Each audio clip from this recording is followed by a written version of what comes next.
Sarva Vedanta Siddhante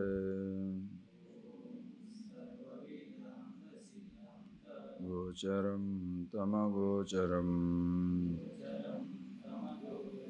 Govindam Paramanandam Sadgurum Pranatosmiham.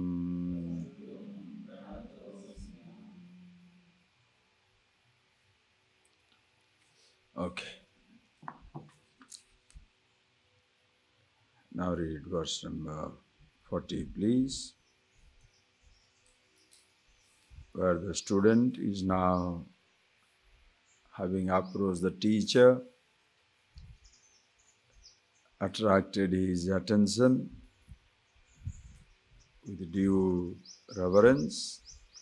Now he asks the question. Please ask. Katham tareyam bhava sindhumetam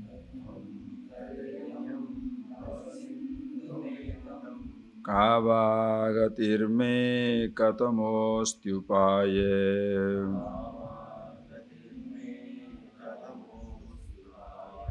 jane na kinchite krupaya mam prabho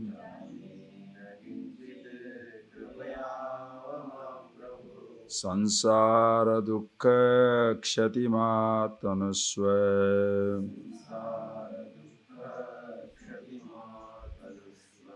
katham tareyam bhava sindhumetam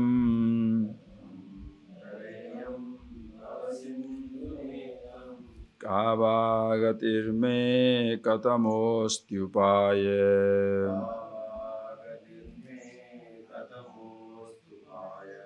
jane na kinchite krupaya mam prabho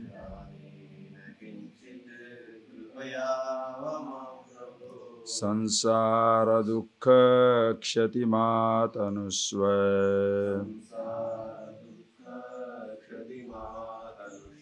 Right.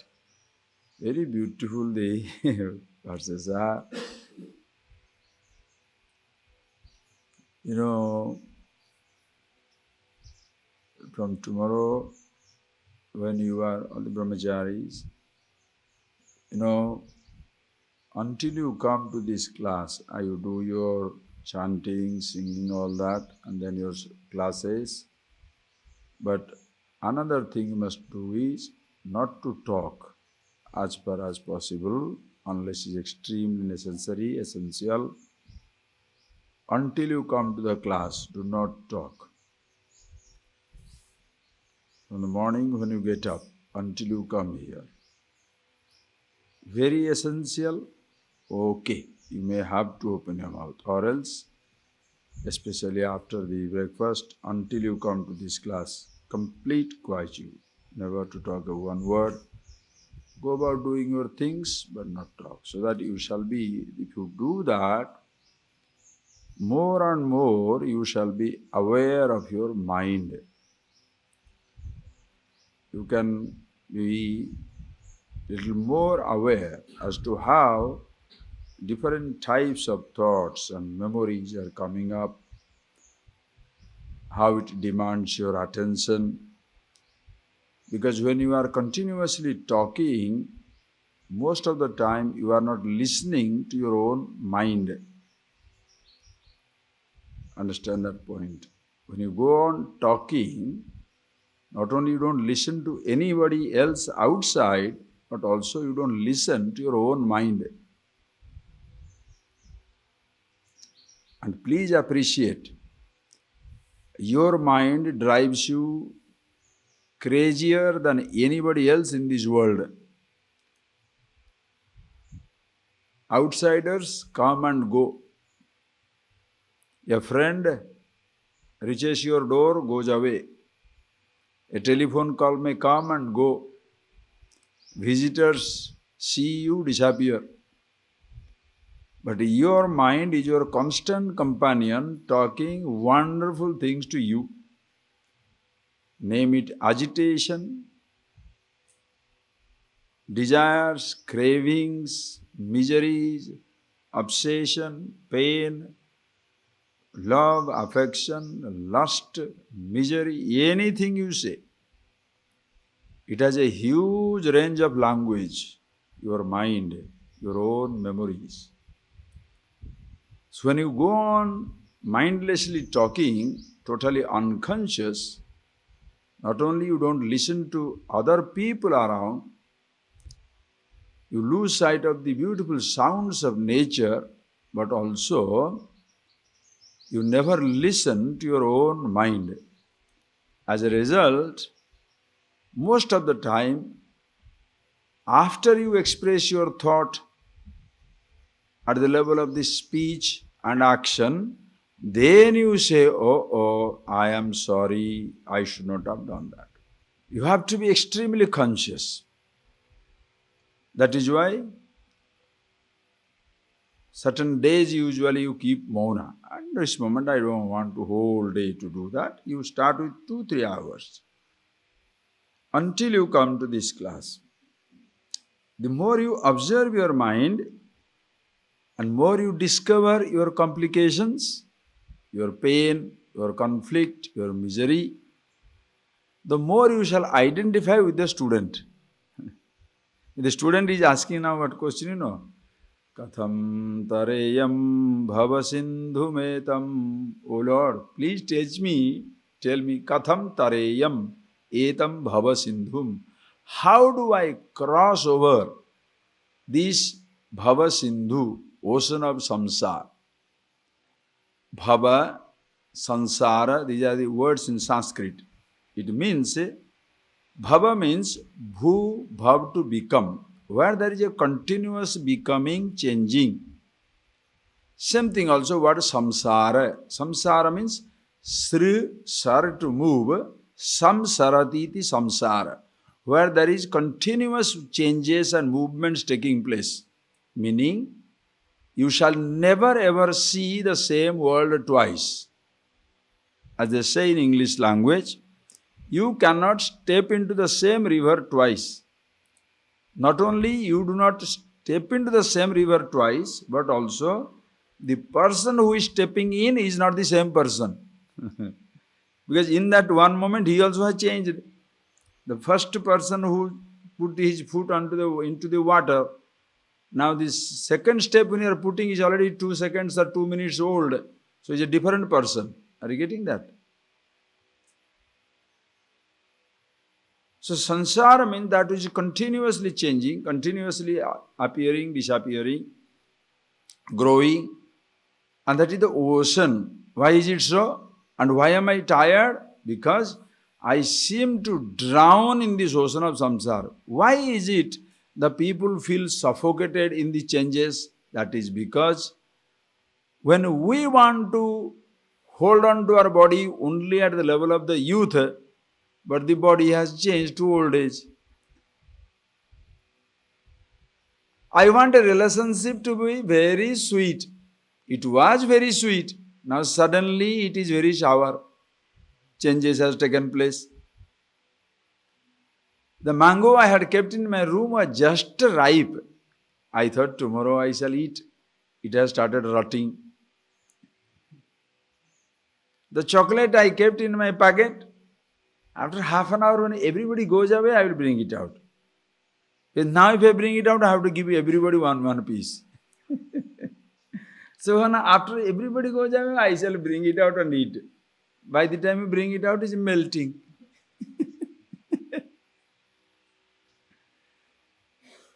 You thought 1 rupee, 1 rupee, 1 rupee, I will not touch. Until it's 5 lakhs rupees, I will not touch it. I will keep it in the bank. Nobody should know it. 5 lakhs, not 1 rupee less, not 1 rupee more. So he kept it. Now suddenly the company, the government nationalizes the whole thing. Maybe you lose your entire money. Or you said, I shall keep everything in 1,000 rupee note. Because a 100 rupee note is very difficult. 1 rupee note, how much can I keep? So all I will keep in only 1,000 rupee note. And by the time you have kept 10 lakhs of rupees, suddenly the government announces demonetization of 1,000 rupee note. 1,000 rupee note no more accepted. It happened last time when the 500 rupee note they demonetized. How many people lost money, you know that? So this is samsara. People change, situations change, nothing runs up to my expectation. And if there is one little arrangement in which I am finding little comfort, suddenly that arrangement goes away. What do I do? So in that arrangement was my happiness. Now I am not happy anymore in life. It comes and goes. So katham tareyam. How do I cross this? How do I handle this ocean of changes? Kava gati me katamostipaya. Me ka gati. What is my goal? What is my way? What is my way how to deal with this world? Katamasti upaya. What is the means by which, what is my ultimate destination? Me gati ka. What is my ultimate destination? What am I going to get out of this changing creation? So many goals I set, so many goals I reached, attained many goals, but nothing leaves me with a sense of satisfaction. How do I get that sense of satisfaction? How do I get that sense of security so that I no more struggle again in life? This question, universal human question. Even Ramayana, in Yoga Vasishta, Rama also asked the same question to Vasishta. Kadaham visranti neshyami meru shrunga ivambuda. He goes to the teacher, Vasishta, and says, Aham kada visrantim neshyami. When shall I find Vishranti, absolute stillness, restfulness? And he gives a beautiful example. Meru Shrunga Ambuda Iva. As even Ambuda means cloud. As even the clouds, when they reach the peak, the mountain peak, they seem to settle down there with eternity in front, no more to move. That type of restfulness, that type of fulfillment, that type of happiness, calmness, when shall I get? So my mind no more struggles, projects, strives, looks for any happiness anywhere, but very contented with himself. So kathamasti upaya. What is the way? Janena kinchite krupayava mam prabho. Hey Prabho, mam krupaya ava. Ava means protect, avatu, sahana avatu. Sahanau avatu, ava. Ava means protect. Krupaya mam ava. Hey Prabho, O Lord, mam krupaya ava. Please protect me by your compassion. Why? Jane na kinchite. Kinchit na jane. I don't know anything. I don't know anything. I only know one thing. There is suffering, there is pain, there is conflict, there is misery. I don't know anything else, O Lord. Krupaya mam ava. From what? Sansara dukkha kshatimat anusva. This samsara dukkha kshatim atanusva. Please atanusva, please see to it. Reduce this, eliminate this. What? Sansara dukkha kshati. Kshati, total loss of the samsara dukkha. There should be no pain of any kind in life. Can you please do that for me? Listen carefully. Beautiful question, huh?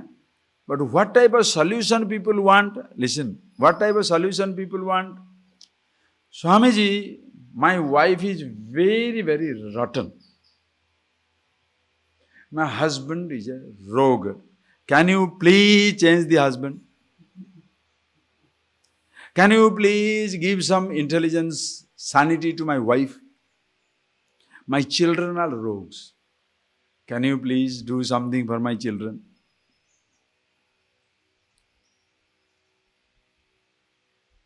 My stomach is so big. Can you please help me to reduce the stomach? Nobody asks, something wrong with me. I can't relate to my husband. I can't relate to my wife. I can't stop eating food. I don't know how to handle my bank balance. I don't know how to relate to people. can you please help me to change? Nobody asks. That is because nobody ever thinks they are the problem. Everybody thinks other people are problem. That is the biggest mistake you commit in life. And that is what you expect. Other people should change. Disease should disappear. Climate must change. And when the student may give such a huge demand list, who all should be changed, but the teacher, without least attention to all his so-called requests, straight away puts the focus on himself. You change. Discovering immortality does not mean converting the mortal body to immortality. You cannot convert the mortal body to immortality. You can keep the body healthy, but you can't make the body immortal. Your immortality, your security, your happiness will not come from the changing creation. If your happiness is dependent upon changing moods of the universe or a fixed mood of the creation, you shall be miserable in the absence of it because it's continuously changing. So you cannot, listen carefully, you cannot hold the creation on its own speed. You cannot. If somebody says, give me eternal youth, only possible in yourself, your body shall die. Can you make me eternally rich? Yes, I shall make you eternally rich. Richness is, if is satisfaction, contentment, you are eternally contented, eternally satisfied in yourself.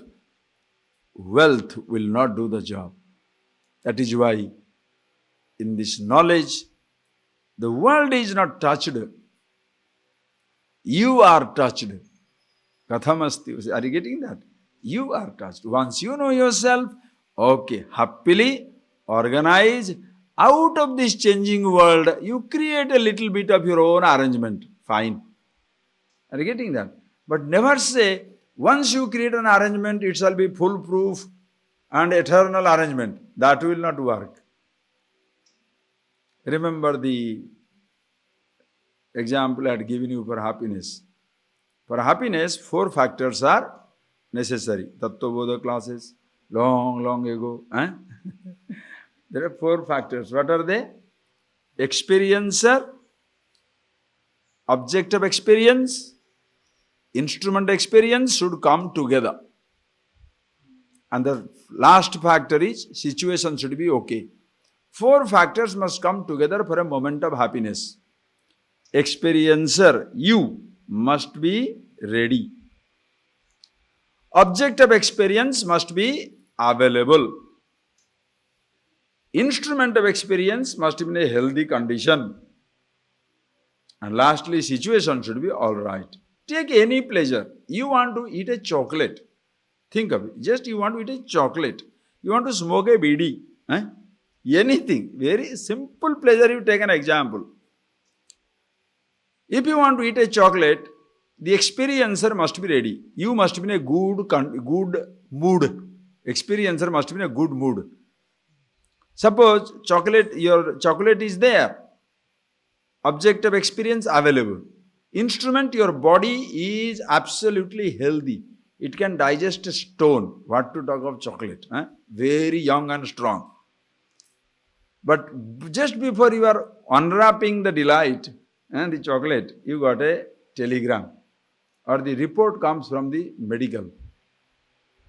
Highly diabetic, only 700. Or another result, suddenly one comes, you had appeared in an exam, failed. Miserably failed. Take a chocolate. The mood is gone. Chocolate is there. Body is there, but your mood is gone. Okay. Now, mood-wise, you are absolutely in top mood. You are in a great mood to eat every chocolate on the world.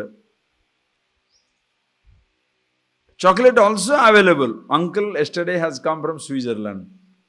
So all Swiss chocolate bundles are inside your house. The instrument is totally out of order. Stomach is totally upset. Cutting, cutting pain. And you are rolling on the ground. Take the chocolate. No. Okay. Your stomach is ready to digest it. You are in a big mood. Chocolate is not available. That is the poor man's condition. Poor man's condition is what? Poor man's unhappiness is from non-availability of the object. The rich man's problem of unhappiness, rich man's unhappiness is body is too fat. He is too sweet. Rich man's disease. Are you getting that point, please? By chance it so happens, chocolate is there. You are ready. Stomach also is in a good shape to digest anything. But as you are going to, he thought night 9 o'clock, when everybody goes to sleep, I shall open my box and eat. So that undisturbed I shall eat it. That is the time, knock, knock. The door rings. How do you like it? Immediately say, okay, the fellow, somebody will come and go. And you put it in your fridge again, deep freeze, hide it and sit down again as though you are not doing anything, open the door. The unwanted, unsolicited brother-in-law arrives, who never leaves your house until 3 hours. And he also has a habit of opening everything and seeing what you have got in your fridge. How do you like it?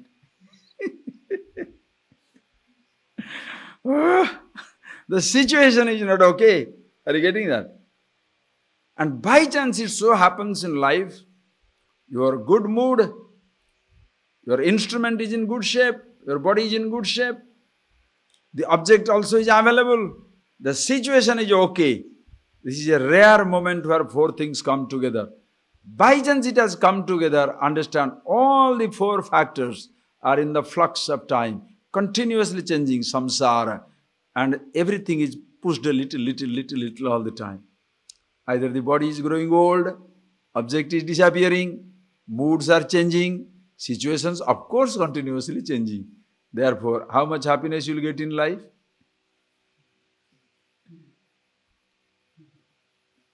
Very rare. And at that moment, in case you get all the 4 things together, object is there, instrument is ready, your mood is okay, the situation is fine, you are enjoying it, that moment what happens to you? What gives you happiness? The object that you are demanding, that the thoughts were craving for, or when you enjoying the object, the thoughts disappear. Are you enjoying that time yourself or the object? This is what has to be recognized. In a moment of happiness, I am with myself. Once you discover it, you literally revel in the ocean of changes. Why? Always happy with myself. If other things can be coordinated and held for some time, can be frozen for some time, wonderful. Cannot be, doesn't make any difference. Maintaining your physical body is like freezing the youth for some time. Maintaining your hunger, your system, is like freezing good health for some time. But can you freeze it for the longest time? Cannot. However, meticulous, disciplined life you lead, body shall grow old. The greatest yogis also shall pass, because death is inevitable. So to get me out of this samsara, the samsara will not stop changing. I will not identify with the changes. Understand that statement? To go beyond the samsara will not change. Are you getting that? That will not stop changing. Don't say samsara will. Samsara means it is continuously changing. That will not stop changing. That will stop being a samsara. That will not stop changing. But I will no more be interested identifying with the changes that happens around. Okay? So when he says, tell me, katham asti upaya, what is my way? I don't know. Please let me know. When the student says that, Now see what the teacher says. Read. Tatha vadantam saranaagatam swam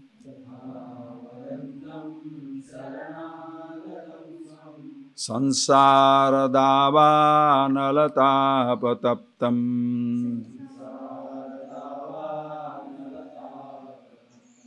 nirikshya karunyarashadra drishtya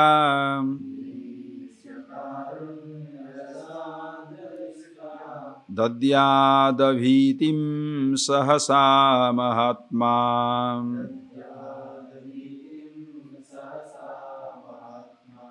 tatha vadantam saranagatam swam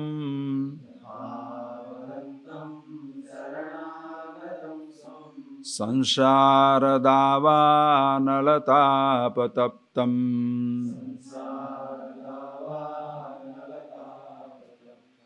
nirikshya karunyarasadra drishtya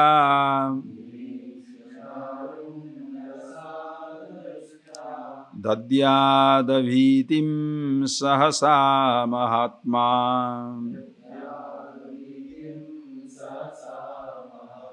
How beautiful. Shankara himself playing the role of a student, role of a teacher. That was so beautiful. Amazing, he says. So when thus a student comes and approaches the teacher with this type of attitude, with this type of reverence, with this type of sincerity, tatha vadantam saranagatam, tatha vadantam, thus one who speaks like this, that katham tariyam bhavasindhumetam, how do I cross this ocean of changes? What is my way out? What is my destination? I don't know anything. I am roasted in the forest fire of samsara. Thus, a student who comes very clearly states his problem, his conflict, his misery. To such a person, what should he do? Niriksha raskarunya rasadra drushtya niriksha. Please see the beauty. Niriksha. By looking at such a student, rasadra, karunya rasadra drushtya. Drushtya, looking at him with a look, looking at him with a vision or with a what type of look you glance, what type of glance you give to the student? Karunya rasadra drishti. Karunya rasa adra. Adra means weight. Weight by the karunya rasa, the juice of compassion. That is immediate exact translation. What it means is, touched by the compassion, with a very deep compassionate look, the teacher looks at the student. Why? So helpless, Baba. That somebody is aware of the problem as a problem is such a rarity. Somebody can come and say, oh, I have so much money, I am the richest man in the world. That fellow is yet to get the whip.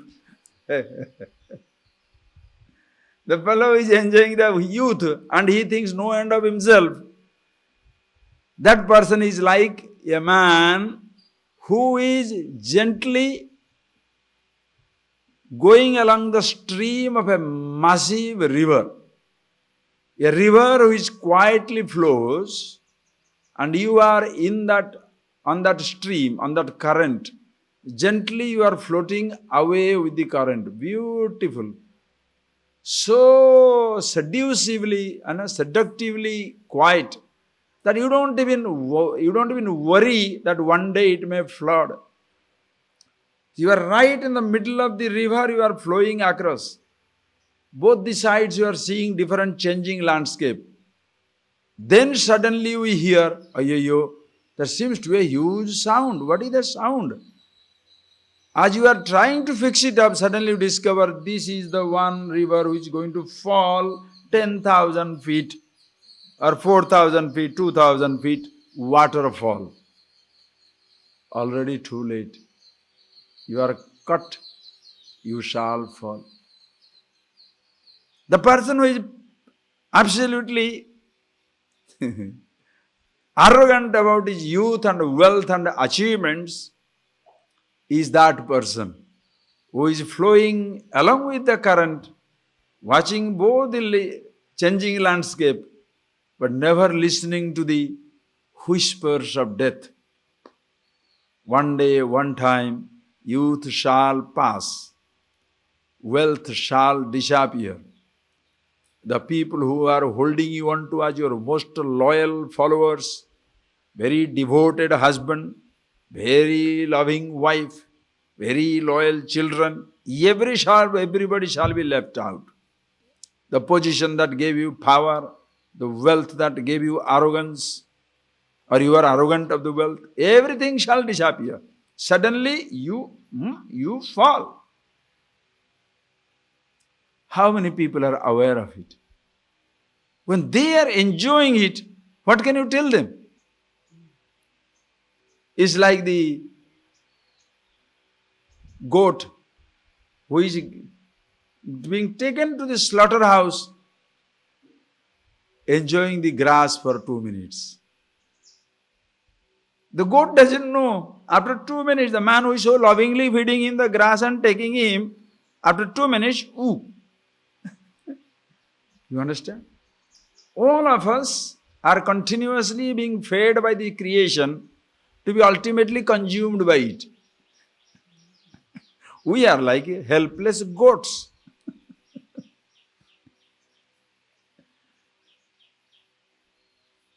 The whole creation sustains us. Are you getting that? Air, fire, water, earth, everything is provided. What a beautiful morning this was today. Huh? So nice. I hope you did your asanas well. Did you do all? Huh? Good. Do that. Keep yourself fit and nice. Body beautiful, mind excellent. Whoa, what a life it will be. Make your life beautiful, make others' life beautiful. Don't just fall in love with yourself. My needs, only my needs. Even while eating in the kitchen, see that other person is fed first. If each one takes care of other people, nobody shall remain hungry. Are you getting that point? If each one takes care of the other person, nobody will remain hungry. But if each one takes care of himself, everybody will go hungry. Because you have to pack up as much as possible for yourself. You are not eating, but like a child you are possessing. You are a disgrace. You are a total disgrace.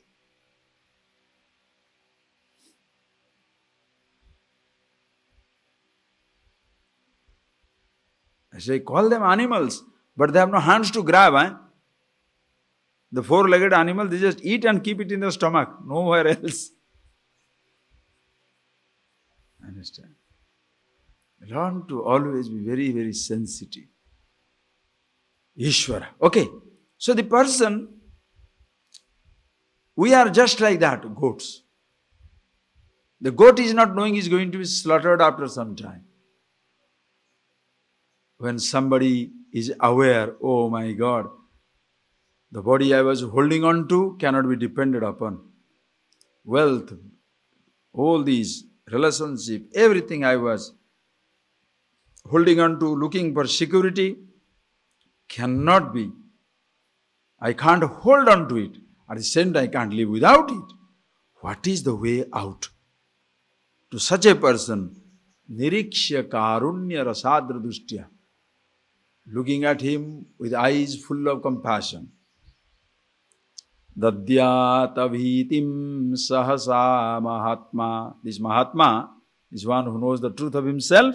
Mahanatma, that is a Mahatma. Sahasa avhitim dadyat. Sahasa, immediately.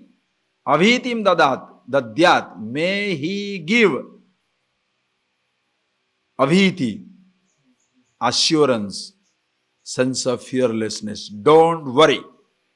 I will take care. How do you feel? We are so desperate. Your business is crumbling. You are so desperate. Your child cannot get married. You really need some money.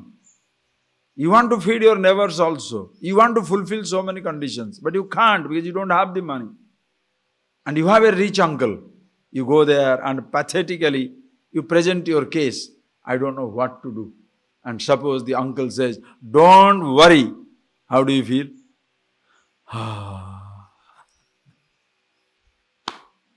You know he has the means, he can take care. Now the teacher, one who has seen the reality for himself, and he tells the student, don't worry. Why? Don't worry, I'll take care. You shall know the same truth. But suppose the teacher doesn't know anything, he said, don't worry. Why? I have got another victim. You understand how ugly it becomes? It's like a dear baby looking for the mother runs into the shelter of the tigers. Has gone for a shelter, is consumed. Helpless people come to religion. And religious people have set the web like a spider sitting in the center. Catch the fellow and suck him out. Understand? Because most dangerous. That is why the whole engagement becomes so ugly, so obscene. Because when somebody comes to you seeking refuge, you are exploiting him. Getting that point, please? You want to be a strong fellow? Okay, go out into the world. Go out into the world of the rogues. Fight the rogues out with roguery. Are you getting that? The fellow who is a rogue, you be an equal a rogue. Fantastic. Mike Tyson fighting Mike Tyson. Fantastic. And Mike Tyson fighting you? Huh? Helplessly somebody comes and gives himself up in your hand. I am here, please tell me how to go about. Don't worry, I will eat you up. You understand? You shall be sacrificed at the altar of my ambition. You shall be sacrificed at the altar of the organization. You shall be sacrificed at the altar of the growth of the institution. How pathetic. No, that is not the tradition. That is why it is not an organized religion. Understand? It's so beautiful. You can't make the religion great. Understand? You can't make the truth great. You don't have to sacrifice your life to keep the truth great. The truth is already great, whether you like it or not. Are you getting that point? Nobody needs to sacrifice his life for the sake of truth. Nobody needs to sacrifice his life for the sake of God, because they are already great.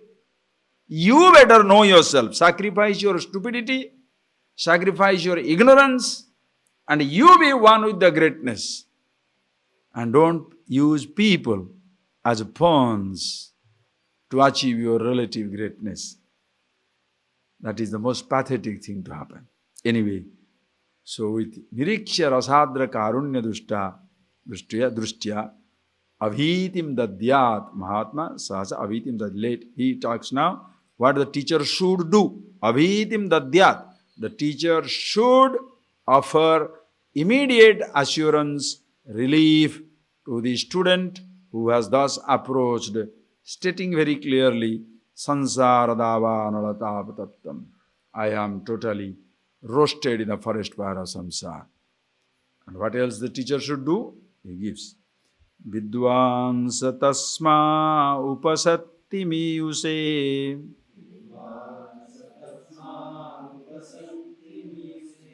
Mumukshave sadhu yathokta karine.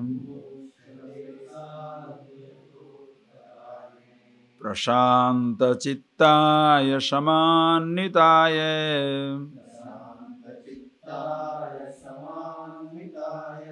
Tattvopadesham krupayaiva kuryat. Vidvansa tasma upasatti miyuse.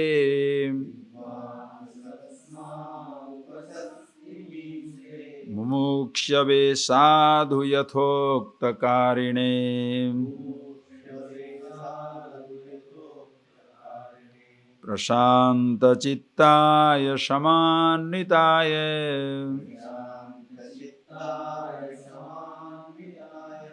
Tattvopadesham krupayaiva kuryat. Right. So such a person thus, who has a Vidwan, the wise person, one who knows the truth. Tasmai upasattimi, you say, one who has to that student, who has thus come, approached him. Mumukshave, one who is desirous of liberation. Sadhu, good boy, meaning noble person, understood the purpose. Yathokta karine, this is the qualification of the student. He should be having approached the teacher, is a mumukshu, is a sadhu, yathokta kari. Yathokta kari means yatha yukta tatha karoti. As he is told to do, he does it.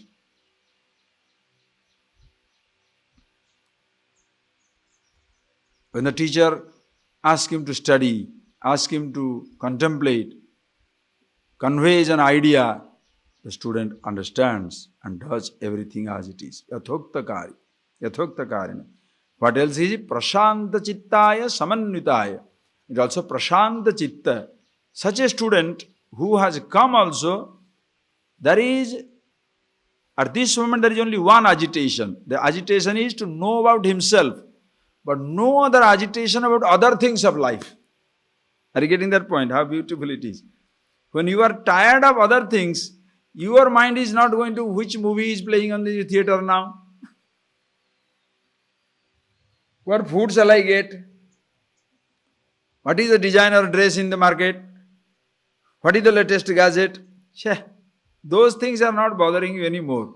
Only one thing, I want to be free.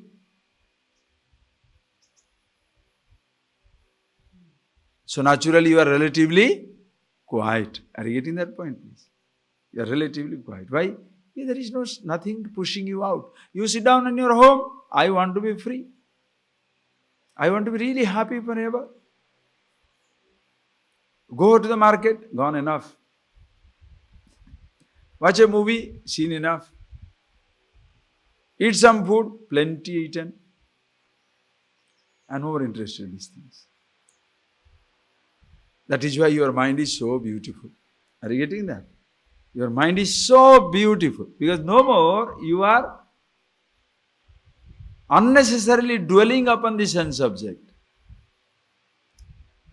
You need your food for sustenance. You need a piece of cloth for sustenance. You need a roof over your shoulder, your head for sustenance. No problem. That is why you do not precipitate a situation. Precipitate a situation means you do not complicate any situation. Whether it's a food or dress, he told me like that, she looked at me like that, he did this to me, he told that to me. Forget it. Have I here come to listen to other fellows' commentary or the revelation of the knowledge?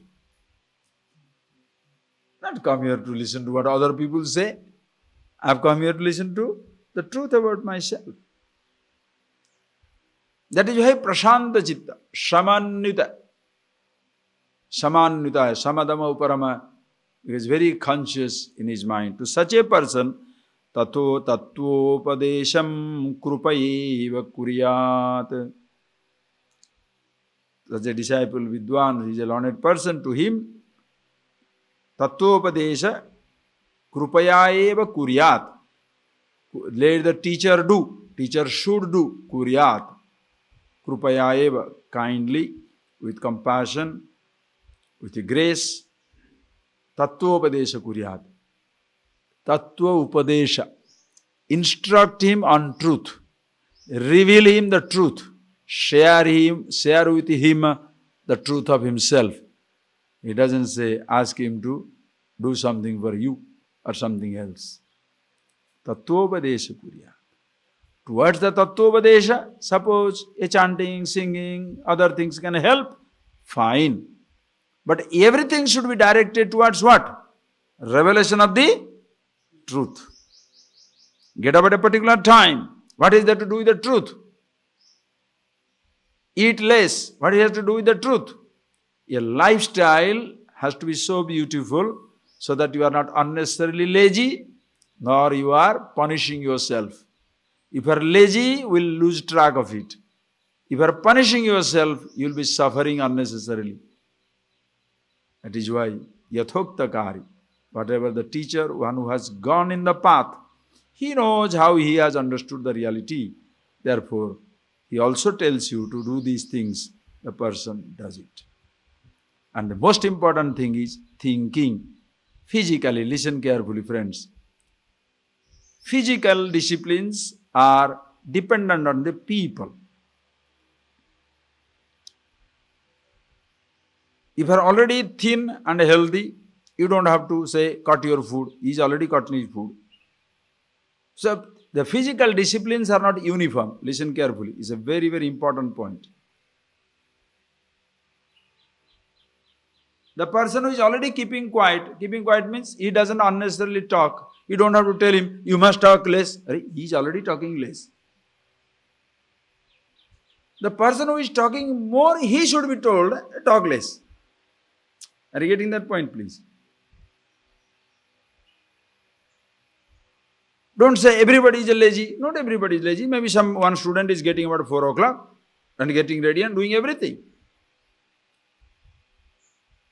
Physically, what you should do depends on your lifestyle already. Whereas one thing universally everybody must do, listen. Are you getting that point, please? Everything, one thing universally. Everybody must do is listen to the truth about yourself. The Tattvopadesha, receive the instruction about the reality. Bathing, not bathing, depends on your physical condition. Did you come to class? Yes. Did you have a bath? Not a precondition. Suppose you had a fever. How can you bathe?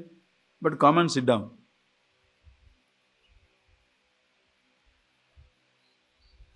Did you do your asanas? What should you say? Yes or no? Suppose yes, if you are in fit condition. Suppose that day your one leg has a twisted or something somewhere you could not do it. So, that should not prevent you from listening. Are you getting that point, please? This mental disability is the worst thing. Physically you can be able, but mentally disabled. Physically able, but mentally disabled. What is mentally disabled? You are angry with somebody. Why did he talk to you like that, me? Yesterday he got a mango, I got half a mango. How come? He has got 2 bed sheets, I have got only half a bed sheet. He has got a soft pillow, I have no pillow. Hey, in these type of reactions, you are disabling yourself. Are you getting that point, please? You are disabling yourself. At no time that must happen. Listening is universal. Tattvopadesha Kuryat. Let him listen to the truth. Let the teachers give this upadesh to him. Physically, there are so many adjustments have to be made. Depends on what person you are. Okay, very, very important, friends. Okay, having told this, then he says, okay, to Tattvopadesha Kuryat. What does the teacher say? Read. This is how the teacher must teach. He gives you how the teacher should teach. Mamaishta vidvan stavanastyapaye sansara sindho tarane styupaye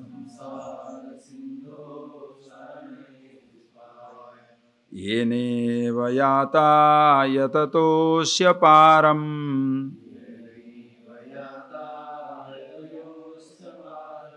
tameva margam tava nirdishami.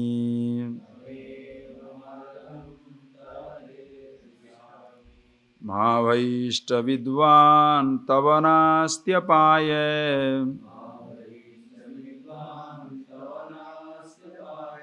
sansara sindho tarane styupaya.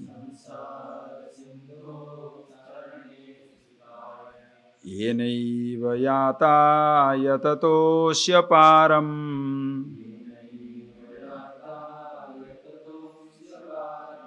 tameva margam tava nirdishami.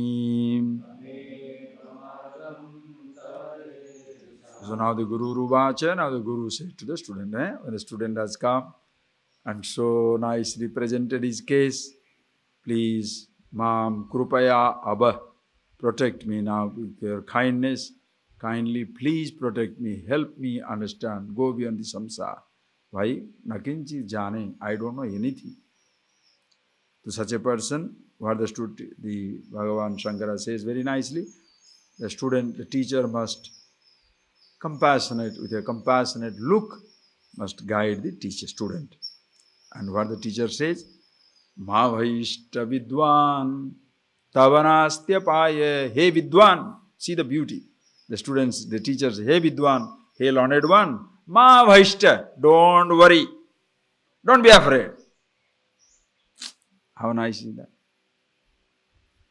Mahavaishta, don't be afraid. That is why in Indian tradition you have seen these, deities. Every deity will have this type of shape in a hand. This is known as Abhaya Mudra. Abhaya Mudra means a symbol of help, a symbol of fearlessness. You give the fearlessness to everybody. Come and surrender, I protect you. That is why such a big thing in Indian tradition is Saranagati. Saranagati means one who takes refuge in you, do not exploit him. Saranagati. One who takes refuge, poor person, poor thing, comes to you for refuge. Don't destroy him. Protect him with your life. Because somebody has taken refuge in you.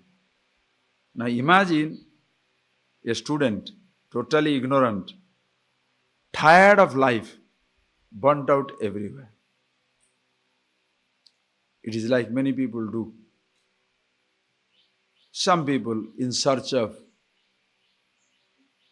greater success in life. Poor man from the villager sells everything, gives up everything, with a dream in his eyes, brings one little packet of whatever little he collected by selling up everything. He comes to the town. First thing that happens in the town is the moment he gets down from the Mopsal bus stand or from the train he gets down, there are 2-3 rogues waylay him, take the whole wealth. Have you not heard this? Hundreds of times, millions of times, this type of news come across, no? The person gave up everything, came with a little bundle of security to town with a dream in his eyes. Money is taken, he is killed. Same thing can happen when a person looking for happiness, satisfaction in the portals of religion and God. He gives up everything, gives up his husband, his wife, his children, his job, money, everything, either frustrated or because situation has put them there. Tired of everything, they come into the fold of religion. And there, if the religious person completely knocks him off, imagine what life it is. You understand? That is why if the teacher can be most compassionate, in the garb of a teacher, a villain can be most cruel. Are you getting that? In the garb, are you getting that? Like even the policeman can be protector, and the policeman is the worst perpetrator of violence. Are you getting that? The military which protects you, the same military can be the worst perpetrator of torture. The doctor who can cure you can kill you without anybody's knowledge. Because you go there with full faith, you give yourself up, your defense down, because I am in the hand of the doctor. And he gives you a wrong medication, and you are dead. Or he exploits you, puts them under the oxygen mask and keeps you alive 10 days. He knows the person is dead, but he keeps him alive in 10 days under the ICU. So takes 50,000 rupees from the family. Why? 10 days we try to keep him alive. They knew they are already dead. The person can be so immoral. So same way, a person helplessly can come into the fold of religion, looking for some solace. And that is the time, if there can be a great teacher who can be compassionate, there can also be rogues who can be disaster. So he talks about the genuine teachers, the person who understands the truth for himself. What shall he say? Because he knows what the truth is. So first he gives him the assurance. Ma vaishta. Don't be afraid. Whew. What a relief. When you come across, it's like you come whole day, you are running around from pillar to post, as they say. Already it is night. You have whole day you have been driving. There is no accommodation available. 11 o'clock, last resort, you come and knock the door of the ashram here or an accommodation and say, knock, knock. Is there a place here? Of course, come in. Ooh, how do you feel? Oh my God. Thank God, thank God, thank God. How many times you say, thank God, thank God, thank God?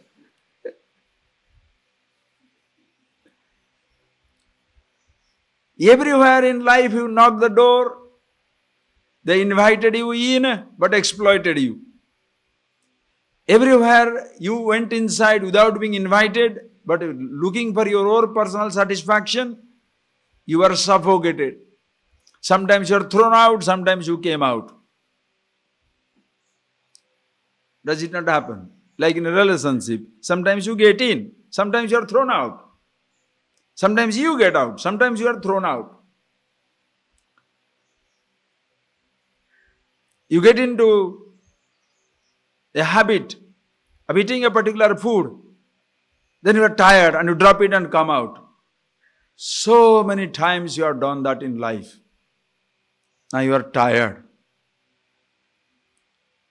Now you give yourself up in the hands of somebody.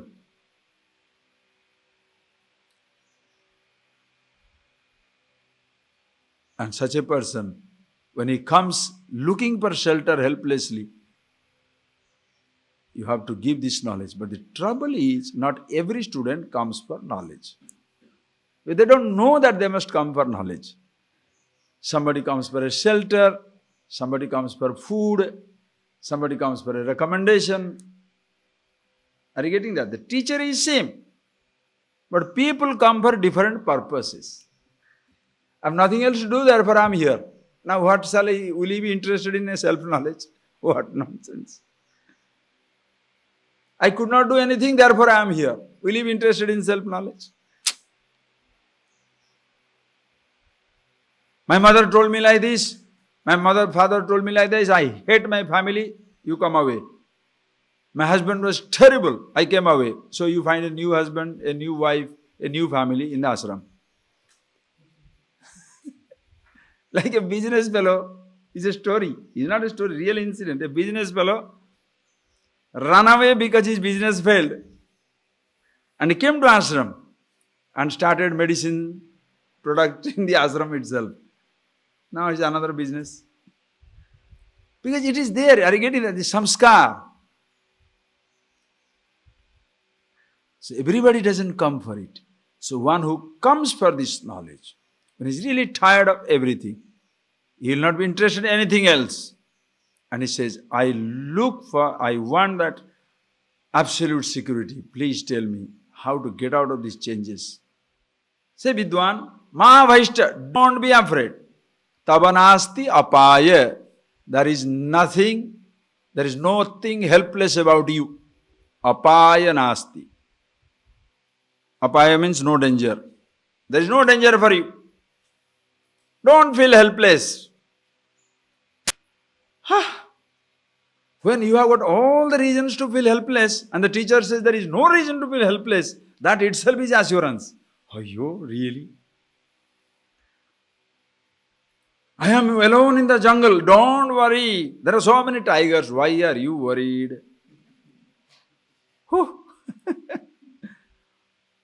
Come on. You want to go for a swim in the ocean? No, I don't want to go. Why? There are so many sharks. Don't worry. We have removed the sharks. How do you feel?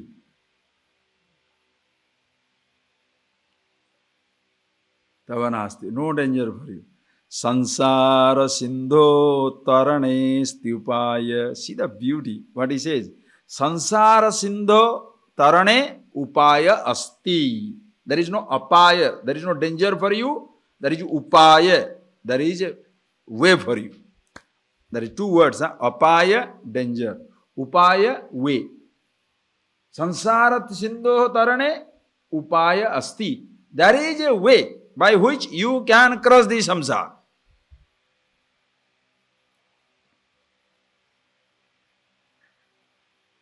Really? Are you really telling the truth? Yane eneiva yata yatayosya param. Yeneva yata yatayaha asya param. Asya param tameva margam tava nirdisami. Yeneva yata yatayaha. Yatayaha means before you. Yatayaha yati. The great striving sages. The people who have yatnavan, those who have striven, those who have strived, they went for this knowledge, and the path they adopted by which they crossed the samsara. Tameva margam tava nirdisami. Tam margam, that path I shall show you. Don't worry. So don't say, you are the first one to be miserable. Eh? Before you, there are millions have been miserable. They have also crossed it. And the same well-trod path I shall show you. How do you feel? Right in the middle of the jungle, you are feeling helpless. Path lost. Direction not known. You are simply hanging around. Then suddenly you see one man is coming. He says, how to get out of the jungle? Don't worry, I know the way. How do you go? Okay. You are out. What a beauty, eh? What a beautiful tradition thing. That is why in life, if you don't feel confused at one time or other, you are stupid. Those who feel confused, they have arrived. That is why when a fellow has a conflict, the Upanishad teachers are extremely happy. The fellow is waking up slowly. Because the child only doesn't know the defect. Are you getting that? The child is not aware of the danger. The immature, the child, what shall he say? Oh, no problem. He doesn't understand. You know, usually those days, anybody says, I said, don't worry, there is no problem, nothing, no problem. One lady who was attending my classes, Swamiji, my daughter is just like you. He says, Mommy, there is no problem, no problem. He uses all the words, she always says, no problem, no problem. I smile, I say, Mama, that's true, very sweet. Child says that, and every child says, and every child should say that, no problem. Why create a problem now? But there is a difference between when I say no problem and she says no problem, there is a difference. When I say no problem, I say by going beyond the problem. When the child says no problem, he is yet to get into problem. There is a difference between the two. The child is yet to get into problem. Therefore, no problem. Because that's not, at this moment, for a child, it's not his problem or her problem. It is mommy's problem. It is papa's problem. It is everybody else's problem except his problem. But when you grow up in life, you appreciate yourself who you are. Thereafter, you say, no problem. You are not a problem. You don't have a problem. Are you getting that point? So beautiful person you are. No more you are a problem, nor you have a problem. Even you have a problem, that is nothing. Why? Because you have no problem. When you are not a problem, the relative convenience, inconvenience will be always there. Hey, look, I am happy with myself. Very cool. Can I take away the outside heat? Tiruvannamalai will be hot in April, May. Because I am enjoying the cool rays of wisdom, the outside also cool. Huh? But because it is hot, will it touch my coolness? No. Relative situations makes no difference to you anymore. Happy with yourself. Anyway, we shall see. Taveva margam tava nirdishami. And then having told this, now the teacher starts the teaching. Read. Asti upayo mahan kaschite sansara bhayanasanaha tena tirtva bhavam bodhim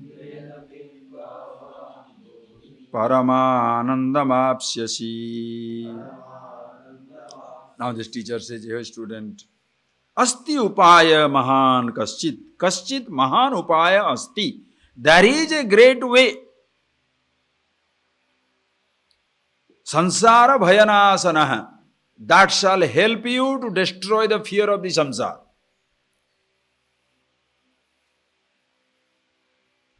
Tena tirtva bhavam bodhi. Tena margena. Tena upayena. By that way, by that path.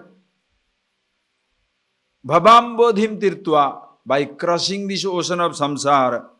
Paramanandam apsyasi. You shall gain absolute bliss.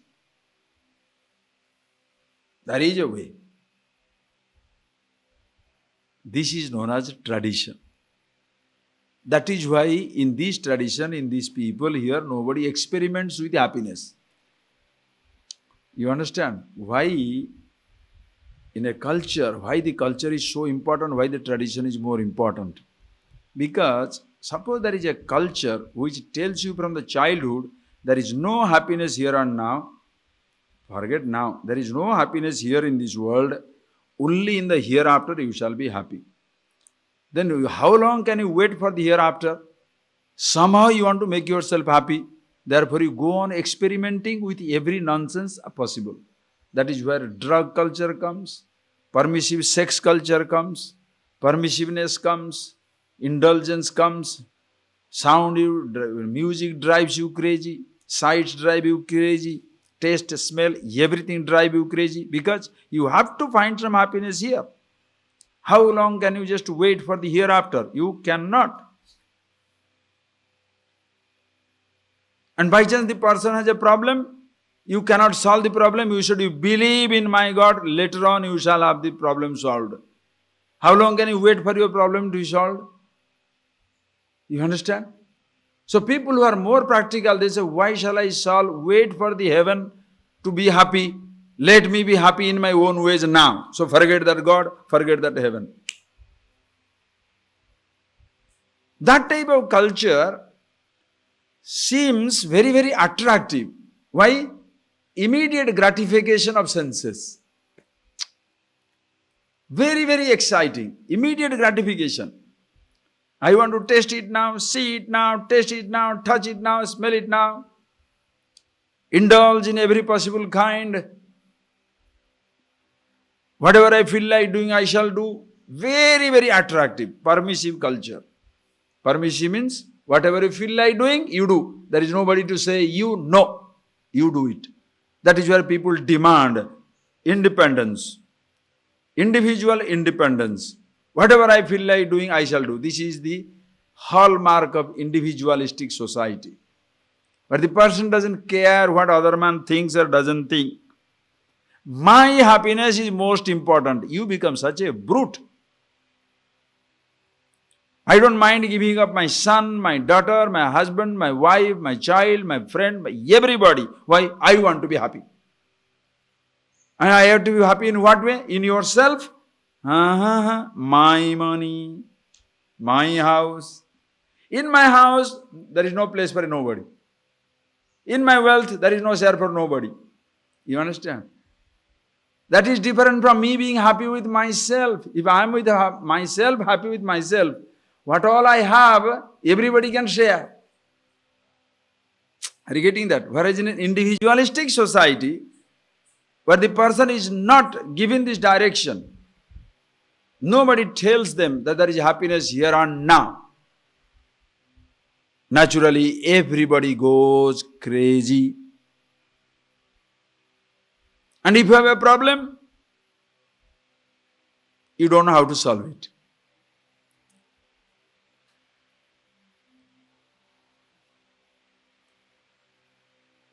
Problem is accepted as a natural, and solution is only after death. Whereas in this tradition, the moment you have this conflict, I don't find happiness in this world, expected. I don't find stability in a relationship, expected. I don't feel contented with so much of riches, expected. The teacher knows it. Are you getting that point?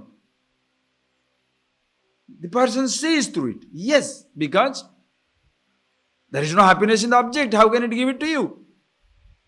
There is no security in relationship. How can it give it to you? Are you getting that point, please? If it is there, it can give it. It's not there.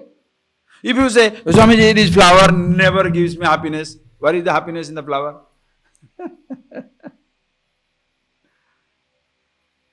There is no security in money. Listen carefully. There is no security in money. Of course, there is a, suppose, let's say this is a, gold one. Let's say. There is no security in gold. Of course, there is no security in gold. Why? Listen carefully. There is no security in gold. Why? Because ask yourself question. You have imposed value in the gold, or gold has imposed value in gold? You have imposed security where it is not. So how can gold become your security?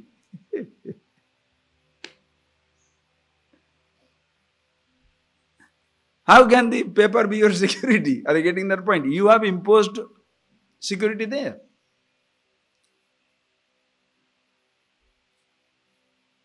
Suddenly the value changes. The money changes. Everything changes. Those days, when there are no currency, Pashu, animals are considered wealth. Animals are considered wealth. Pashu. 1,000 cows, very rich man. 1,000 horses, oh, very big rich man. Today? Oh, we have got 10,000 cows. Yes, you have 10,000 problems, don't worry.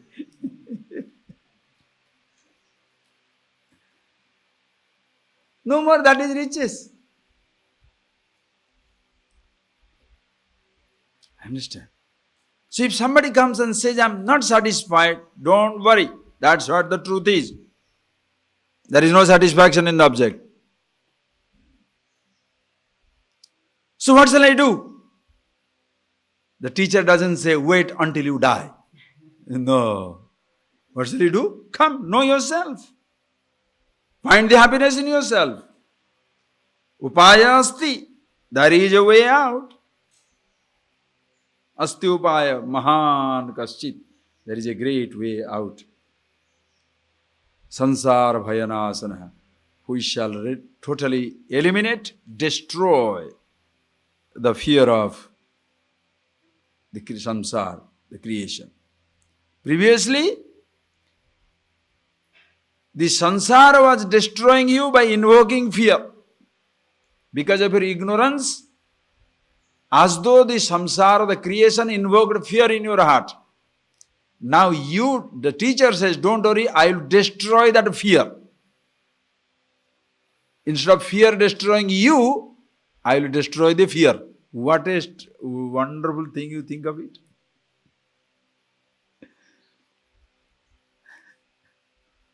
I am so afraid. Don't worry, we'll destroy that fear. Appa. By which?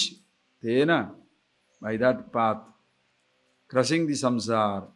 Paramananda apsasi. You shall be absolutely fearless. Totally blissful. Oh, what is that? What is that? Now, are you interested to know what it is? Shall I see tomorrow? No. As you know. So we shall tell you, what is that? Tomorrow. Ayyo, that is where the serials end. Okay? No, we shall continue. What is that one? Oh my God. Even if I say tomorrow, immediately, quickly turn the page and say, what is that? Read it. Please read it. Vedantartha vicharena jayate jnanamuttamam tenatyantika samsara dukkhanasho bhavatyanu. Vedantartha vicharena jayate jnanamuttamam tenatyantika samsara dukkhanasho bhavatyanu. So I shall introduce you to the great path, traveling which before you many have crossed the ocean of samsara. You too shall cross. You too shall be the absolute bliss, happiness that you already are. And what is that path? Vedanta artha vicharena jayate jnana uttamam. Underline that line. That is the ultimate way. Vedanta artha vicharena uttamam jnanam jayate. That path is Vedanta artha vichara. Inquiring upon the meaning of the Vedanta. The teaching as it is revealed in the Vedanta, in the Upanishads. If you inquire into the meaning of those words, Uttamam Jnanam Jayate, you get the supreme knowledge. You get the knowledge which takes away all your fear. Yena, tena, atyantika sansara dukkhanasa bhavati. Tena, by that knowledge, sansara dukkha atyantika nasa bhavati. The pain of this samsara, which you are going through before because of your ignorance, shall completely be destroyed. Atyantika. Totally destroyed. Anu paschat. Once you understand the truth, you see that reality for yourself, know these words, investigate into the nature of these declarations, and understand the truth of yourself. Fearlessness, sorrowlessness naturally follows. Because that is your self. Vedanta Artha Vichara. And what is this Vedanta? I don't have to tell you, it will come. And again, that is why 570 verses, no. In one word itself you can finish the whole thing. So, while explaining this verse, if I throw what Vedanta is, then why 570 verses later on? 500 verses, they have to explain what it is. So, I shall tell you, what is this Vedanta Artha Vichara? What is this Vedanta? Naturally, kya hai?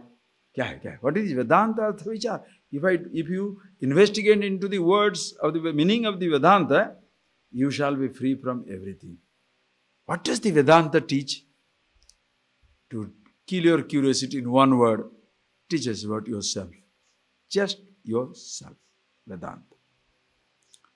The whole Vedanta, sarve vedayat padamamananti, tapamsi sarvani cha yad vadanti, Yadichanto brahmacharyam charanti tatte padam sangrahena pravakshe omiti etat ahamiti etat.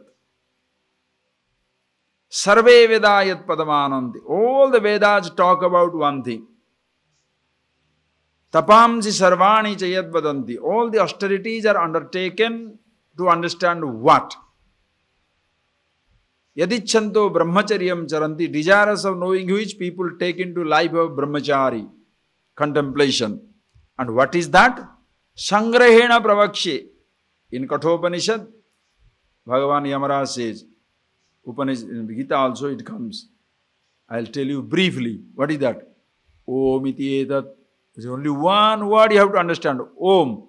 A-u-ma or aham. A-ha-um. Both are same. Very traditionally, you will not see this explanation when I'm giving it to you. But if you see that Om and Aham, both are one and the same. A-u-um. A-ha-um. Long before you understand Om, start with the Aham. If the Om is the name of the macrocosmic universe, it at once stands for the entire creation. Already you have seen it, so little bit I can tell you in the context. Om stands for A, waking universe. U, dream universe, subtle. The causal universe. Matras. A, matra, U, matra, matra. Each one stands for the gross, subtle, causal. Silence before, amatra, silence after, amatra, silence in between, amatra stands for the formless, absolute, turiya consciousness. So together, if you want to name the entire universe, the waking, dream, deep sleep, gross, subtle, causal, and the formless absolute, in one name, if you want to explain the whole universe, Om. And that indeed, Aham in me. Aham. The gross body, subtle body, causal body. And that which stands for it, awareness, ultimate meaning. The consciousness in between. We'll see that. Only one word. So Vedanta Artha, when you see that, you have to appreciate only one word. Can you appreciate one word? And what is that word? I. Do you understand? Tell me, listen carefully. Who has the problem in this universe? Who is the problem and who has the problem? Huh? I am the problem and I have the problem. There is nobody else. That there is a problem in the outside world. Does it matter to you? Come on. But nobody believes it. One day a person was driving on the highway. He was driving on the highway and then suddenly there is a helicopter goes on the highway focusing on his car. Then his wife sees it is their car. He thought maybe this fool, has gone into the wrong road because he is little, maybe he's on the wrong side. So the wife phones up in his mobile and he says, are you on the right side of the road? Because I see one helicopter is following. There is a wrong fellow going you are on the wrong side of the road. Looks like our car. He says, what are you talking, lady? I am on the wrong side. There are thousands of people are coming on the wrong side. Because he is in the wrong side. Everybody is in the left, but he is going on the right side towards the other direction. So he said, what do you mean I am on the wrong side? There are thousands of people on the wrong side. Because he cannot accept that he is wrong side. And that is how all people are. From childhood onwards, we learn the trick. Why are you hungry? Mommy did not give the food. Why don't you get your food? Why didn't you dress up? Mommy did not dress me up. Why didn't you study? Teachers did not teach. Why couldn't you play? No facilities. Beautiful explanations all over available. All beautiful explanations to pass on the buck. Why didn't you get a job? Job situation is not okay. Why didn't you marry? There are no men or women available to my liking. So everybody is crazy? Of course. There is only one person sane? Yes. And who is he? Me.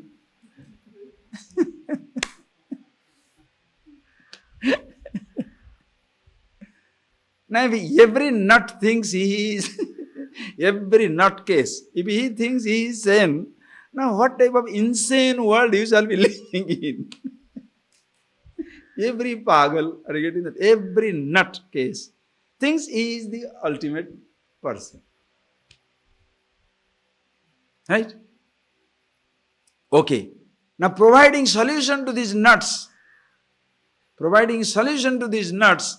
now there are psychology, religion, groups and all these things have come up. What are they doing? They can't challenge the nuts because no nuts can take the challenge. The fellow who thinks everybody else is responsible for his problem except himself, to that nut can you say that he is the problem? If you tell him that he is the problem, he will go away. So these nut houses called religious organizations, what do? They go on telling them, sugar is bad, give up sugar. Garlic is the most potent vegetable to destroy your spirituality. Remove garlic and onion from your food. Woman, you should never look. I can look, I am the teacher. Man, of course you should never look at it, but I can look at a man. Don't think it doesn't happen, you know. Don't be jokers. Don't think only male teacher, have a little, with a woman. No, there are recently in India, I don't want to tell the name of the organization, that girl, she was a very, very well-known sadhu, highly qualified. She came to a particular place, stayed there 2-3 months, had a nice program. Not only India, he goes all over. But in that state, there is one boy. They really fell in love nicely, good. They married. For 2-3 years, they married. They stayed married. But naturally, she was very brilliant. Enjoyed these things such a long time. So after 2-3 years, again divorced, again has become sadhu, and even people are following her. No problem. It happens. Please understand. So he put the rules. What? Don't read newspaper, don't do this, don't do that, don't do that. So you go on blaming everything and dismissing everything except challenging the person, helping him to know himself. That is why no amount of religion will solve your problem. No amount of secular development will solve your problem, because we are not touching the problem. The problem is the individual. Are you getting that point, please? Do you understand that point? Who is the problem? What is your fear? What is your reaction? Ask that question to yourself. What shall be my questioning? Why somebody is talking like this, or why am I reacting like this? Question is, why the body is dying, or why am I reacting to the death? Why the body is dying? Body shall die. That is the nature of the body. Okay, you want to cure the disease? If there is a disease is not something natural, old age is natural. If the disease comes and makes the body uncomfortable, yes, find an antidote. Finish it up. But the problem is not by curing the body, don't think you shall be immortal. You can cure the disease, but you can't cure the disease of death. And that there is a death is not the problem of the body, because body is not afraid of death. I am afraid of death. So neither you can touch death, nor you can help the body that much. But you can take away the fear of death. And who is afraid? I. So which one you should know? I. Last night, somebody was asking me, Swamiji, why is it that it is wonderful teaching, why is it not that popular? I said, have you seen chess game? Chess, is it popular? Chess. hockey, football. Football is the most popular game, isn't it? Football. Some countries cricket, not everywhere. Football is worldwide. Huh? Football, cricket. Why are they popular? Mindless games. Absolutely mindless games. You should have some basic intelligence to play the game, nothing more than that. You don't have to be a Nobel laureate for that. Have you seen football players be given Nobel Prize? But the chess player, that is not a physical game. You must move, you must see the 40th, 50th move. If you do this, what will do? If you do this, what will do? After you do, what will do? What? After you do, what will do? What will do? Oh my God. You must see 30th, 40th, not only your move, but the other person's possible moves. Imagine, your brain will be under a crusher. Why people don't play chess? Why can people don't play word games? No time. Cards? Immediate cards now. How many people? Cards everybody plays. Football everybody plays. You put one ball or 100 people, 20 people running after it. Like the minister came one day and he saw one football game. He was asked to preside over the final. And after then give the cup. He watched the game and as usual, politician, brainless most of them. So he gave a talk. I hope from next year onwards, more and more teams will join the final. Because everything there should be more and more school, more and more college, more and more hospital. So that is the language he knows, no? So I hope next year onwards, more and more teams will join the final. Not only that, I see 22 people running after one ball. I'll see to it that my ministry provides 21 more balls. Now what type of stupid, what type of game it will be if 22 fellows running after 22 balls? Anyway, so why people can't play chess?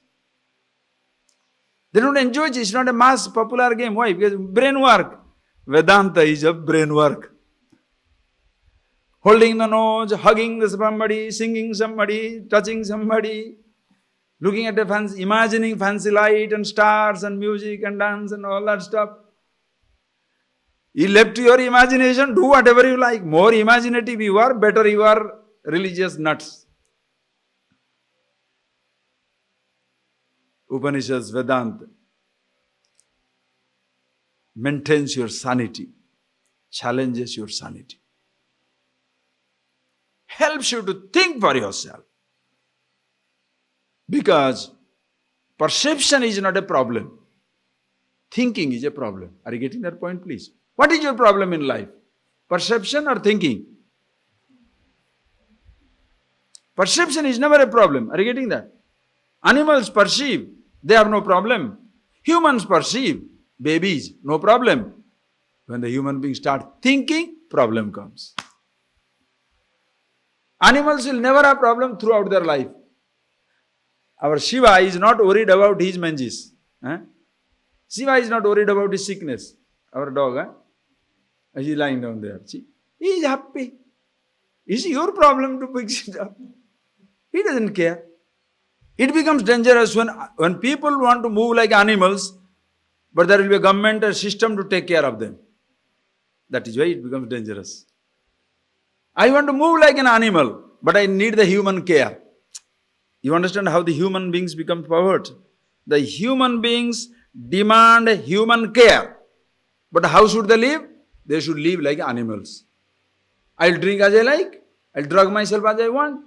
I'll disappear from my family, give up my husband, wife, children, everything I run, give away. But when I'm in trouble, there should be compassionate souls to take care of me. Wonderful. You make the mess and I fix it, right? Why people don't like Indian, this sanitary condition? Because in India, everybody uses the toilet, nobody cleans it. Think. How do you like it? You don't like it, no? Nobody likes it. In his senses, you like it.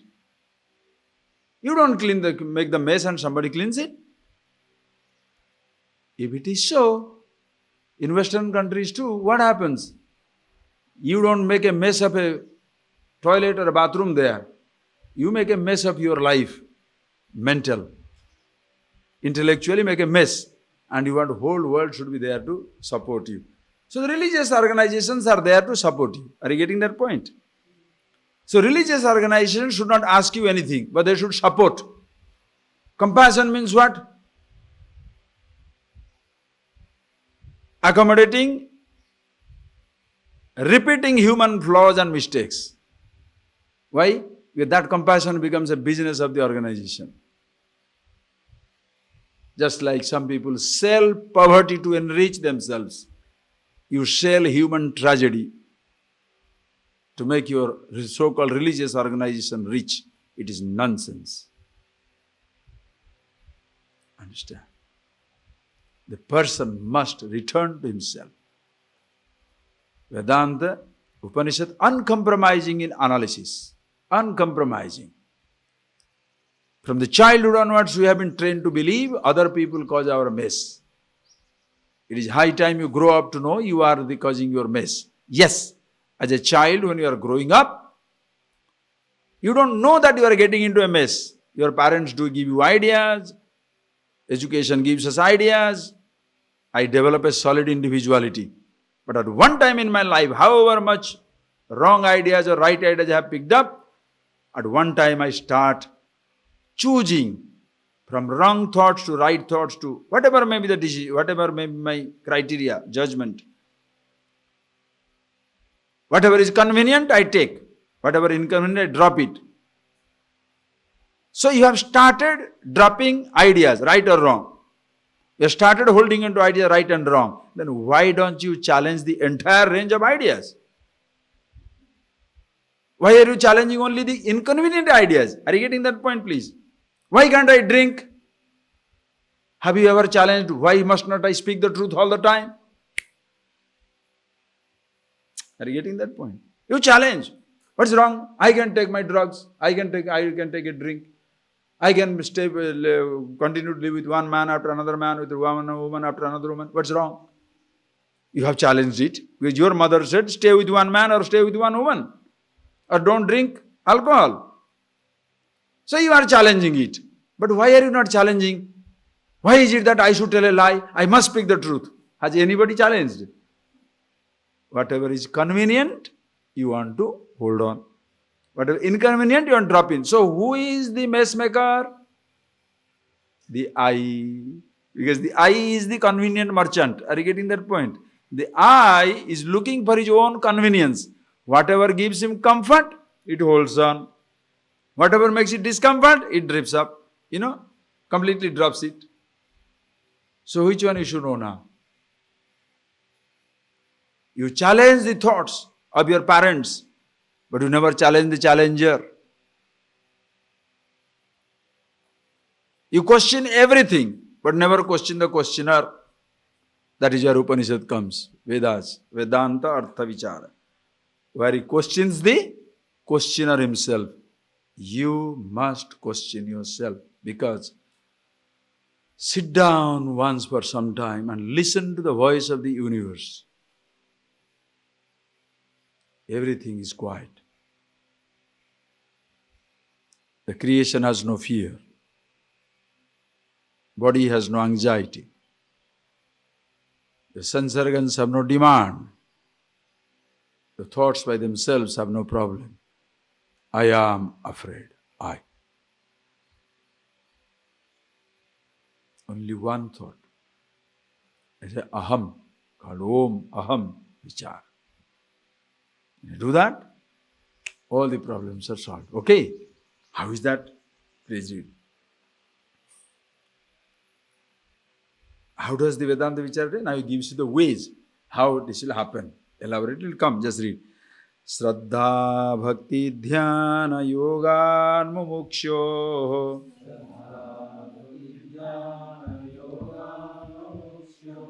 Muktir Hetun Bhakti Saksha Sutergihi.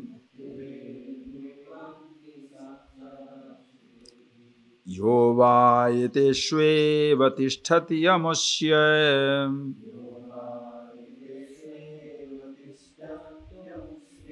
मोक्षो विद्याकल्पिताद्देहबन्धाद्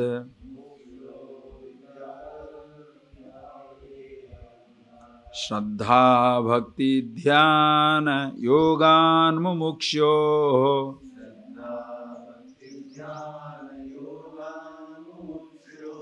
मुक्ते हेतुर्वक्ति साक्षात् श्रुतेर्गिः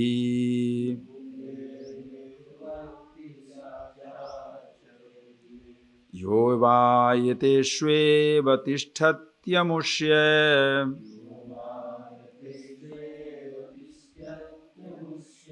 मोक्षो विद्याकल्पिताद्देहबन्धात्.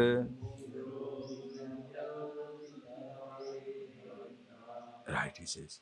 So before he gets into the teaching, gives you the general information. Shraddha, bhakti, dhyana yogat, mumukshoho mukti. Iti shrutergi, shruti vakti. Shrutergi, that is the Geetam. That is how the Shruti, the Upanishads, the Vedanta sings this glory. Bhakti, mukti hetun bhakti. Reveals, declares that these are the mukti hetu. This is how a person will be free from. This is how the person will gain his freedom. How? Shraddha, bhakti, dhyana yogat, mumuksha. It comes in the Kaivalya Upanishad.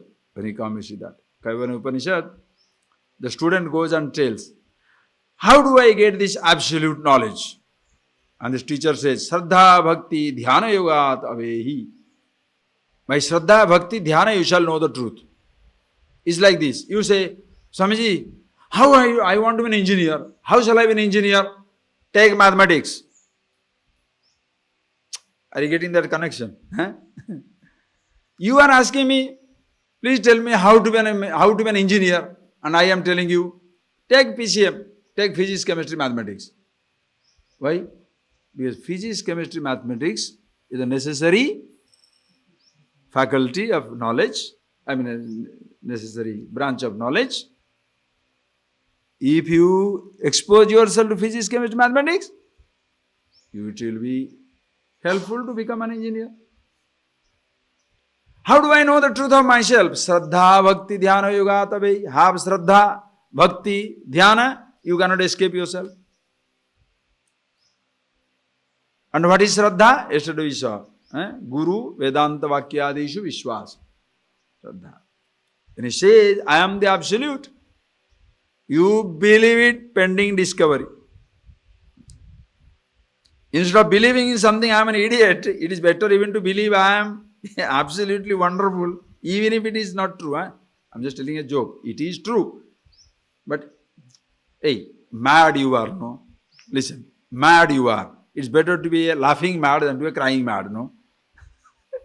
See, there is insanity. Some people are insane. And insanity, the fellow is always crying. Always crying. Because he sees that a ghost is hanging around always. It's insanity. You know, he is always insane. Suppose there is a laughing madness. He is mad, but at least he is laughing, no? You are imagining. Why should you imagine you're an idiot, rascal, sinner, rakshas? Damned, stupid. Imagine I am wonderful, fantastic, infinity, absolute. Some sanity, some laughter at least. Both are fools. I am not giving a sanction, please understand. Because what should go is your insanity. Laughing, crying makes no difference. Because once you are sane, your crying is as beautiful as your laughing. Are you getting that point, please? Sunshine is good or rain is good? Sunshine is very good. Always sunshine, drought, dead. Rain is very good. Continuous rain, flood, dead. Sometimes sun, sometimes rain. Crying is good or smiling is good? You choose. Out of happiness you can smile. Out of happiness you can also cry. You mean to say everybody cries always out of misery? Sometimes out of sheer ecstasy, don't you cry? Oh, it is so nice. That's what people do that, no? The mummy sees the son after a long time. The lover meets the beloved after a long time. When they cry, the visitor should say, very miserable, you know. The visitors who are standing on the airport gallery, they should say, very miserable. Why? His son has come back now. Separated lovers are meeting today. Very miserable. Crying, you see. Crying and smiling is not those are external expressions. Make the fellow sane. That is why Upanishads are not interested in giving you this and that. You better know yourself. Anyway, so Shraddha, whatever they say, you take it. Bhakti, Atma Tattva Anusandhana, Dhyana Yogat, by continuous observation of your mind. These are the ways by which you can prepare yourself. Because that's what I was telling you in the morning, before I started the class. No. Do not talk. Until your breakfast also, necessary, talk. Or else don't.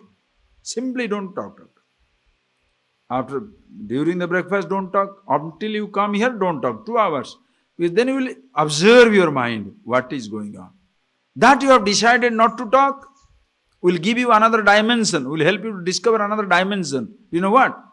The thought is coming, but because you have decided not to talk, you are not talking. Had you decided to talk, you will be talking non-stop. If you are filming non-stop, can you edit? Think. You are filming non-stop. Can you edit? To edit, you must stop it and rewind. Learning to appreciate your mind, and the teaching is all about rewinding. Rewind. Stop for some time. Rewind your entire life. Edit it out a little. What type of editing? It's not that you are dismissing something. You have one missing link. In every perception, I lost the perceiver. In every thought, I lost the thinker. In every experience, I lost the experiencer. I lost myself. Now you find that ingredient, how in every experience, consciousness is. In every thought, consciousness is. In every perception, consciousness is. I am. That is the missing link. Therefore, everything is beautiful. So shall you edit your thoughts? For what? Let them be there. As long as you don't use them or use them as you like. Are you getting that point? Hey, you have got a gun. Don't throw away the gun. Why? I'm a pacifist, so throw away the gun. So the other fellow comes with a gun and shoots you, right? Because you're a pacifist, you should throw away the gun. Keep the gun. Why? The other fellow comes to misuse it. You make the right use and shoot him down. For the violence in the world, gun is responsible or owners are responsible. Are you getting that? It's like telling money is responsible for corruption, you know. Money is very corrupt, true. Gold is responsible for the human greed. Oh, how enlightening observation. Swamiji, you don't know, the food makes me fat, you know. You must be nuts. No food makes you fat. Your eating makes you fat.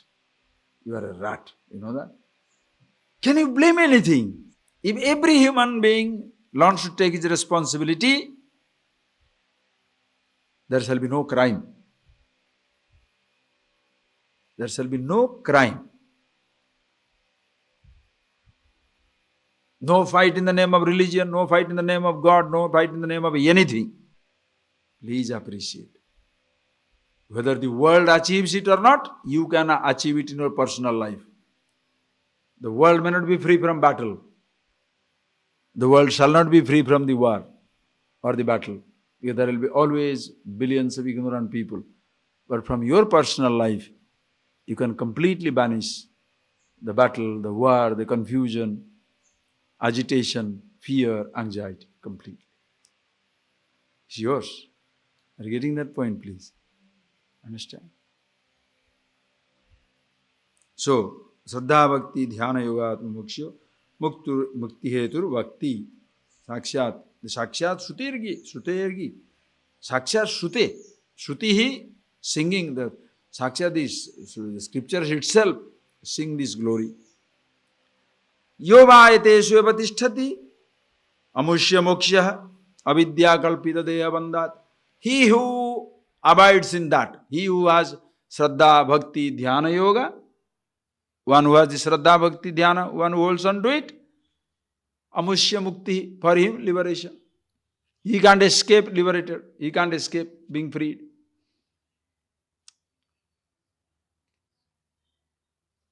And what is that moksha he gets? Avidya kalpita deya bandhat moksha. Avidya kalpita deha bandha. That I consider myself, I am the body, that is deha bandha.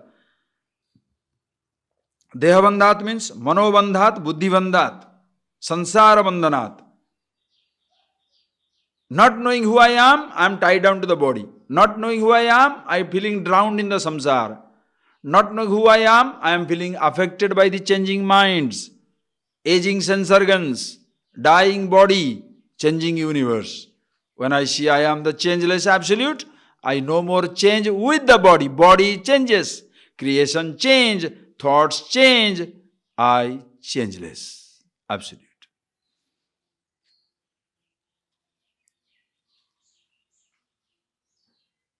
So I must know myself. One word. Okay? Now, beautifully he says, the last line. Now the teacher, in a general terms, completely reveals the whole thing. It's all general terms. That how, when you know yourself, you naturally, when you know yourself, the student will go crazy. No, what are you talking? What is this self you are talking about? It will come to, even in the afternoon we shall see that. The last, because the student has come with so much of desperation, no? So the teacher is giving him a huge relief by giving him all these verses. Until is the last one. Read it, please. Oh, this last verse is amazing verse. Read it and remember it, okay? Ajnana yogat paramatmanastava. Oh, it's beautiful. Anatma bandha tataiva sansruti. Tayor viveko ditavodavani. Ajnana karyam pradahet samulam.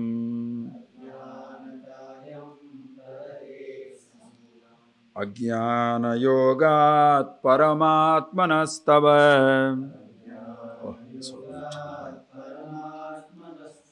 Anatma bandha tataiva sansruti.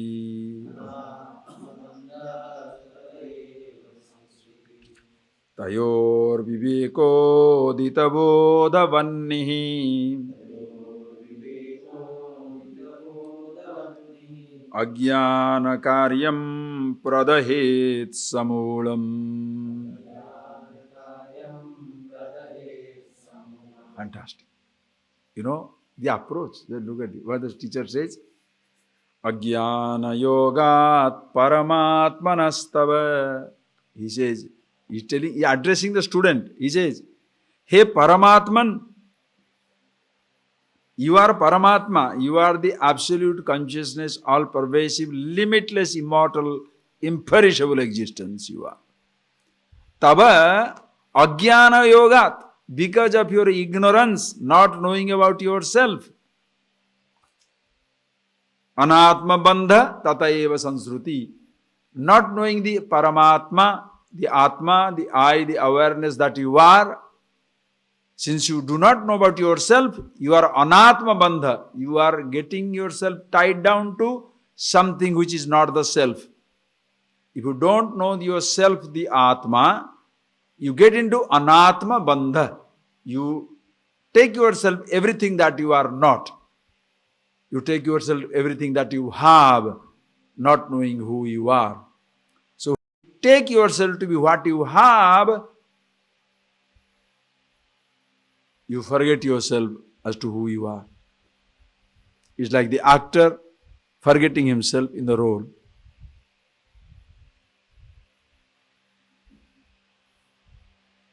And today's world, what is happening? The human beings forgetting themselves in their professional roles. You are not a father. You are not a husband. You are not a wife. You are not a son. You are not a daughter.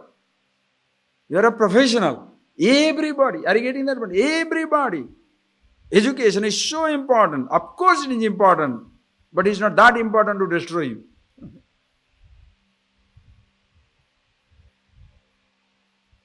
The husband can touch the wife. The brother cannot be with the sister. The friend cannot be the friend. Why? Professionals are meeting, you know. I have a Mercedes. What car you have? What? BMW.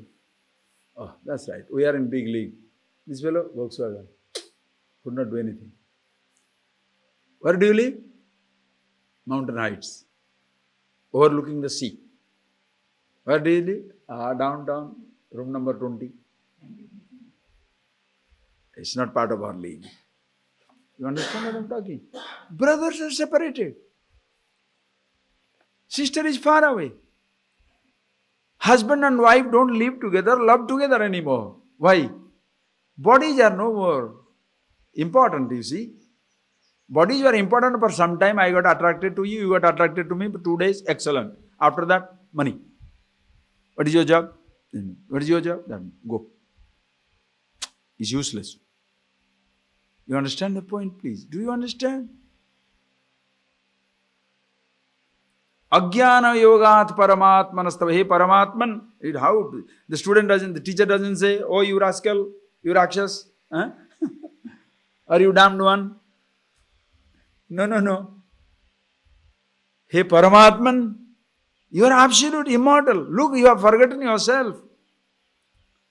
Not knowing who you are, you have taken everything that you have to be who you are. And that is why Vanda. This is your bondage. Your bondage you have created.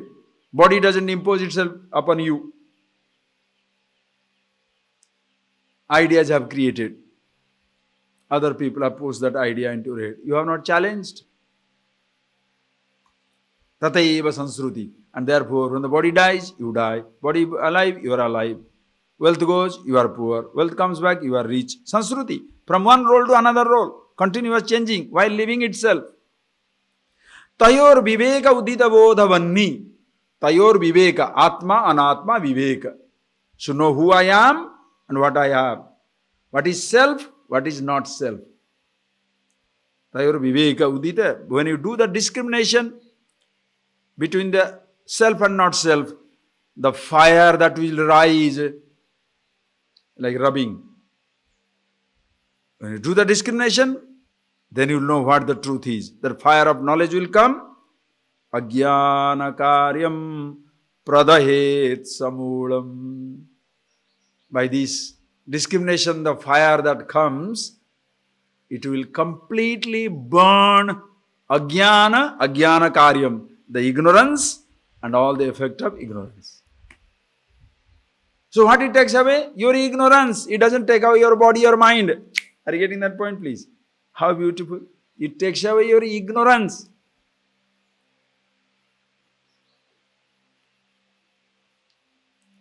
Instead of helping the student to take away his ignorance, what you are taking away? His money, right? Pushing him into new practices. Help him to understand. That is what most important. So, samulam pradahet, it completely goes away. Okay, with this we shall stop. And then, that is why Atma Anatma Viveka is necessary. And when you know about yourself, ignorance and ignorance-born effects goes away. You are free. So, don't worry. Long before you, many have done it. And you also shall do it as you are free. With that, the teacher breathes. Now, the student has got so many questions. What are the questions? He says, oh Lord, you are telling me so many wonderful things. What is this bondage? What is this self? What is these things? All these things you are talking about. Come on, let me know. We shall see in the afternoon. Okay? So think it over a little. You will see what questions he is asking, whether they are your questions.